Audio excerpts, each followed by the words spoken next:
పిల్ల నీ చెయ్యి పట్టాలని నల్లని సీకట్లో ఒకదాన్నే కూసున్న దిక్కులేని పచ్చినయ్యి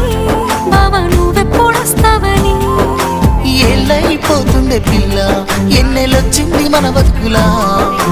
ఏలైపోతుండే పిల్ల ఏలు వట్టంగా వస్తున్నాయా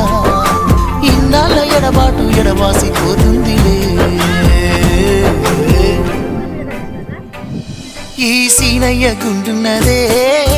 సినదారా నీ కోసము ఈ దూరాన్ని చెరుపుతూ తీరాల తగిలింది అందాల ఈ మానవు ఓ బాబా చూస్తున్నా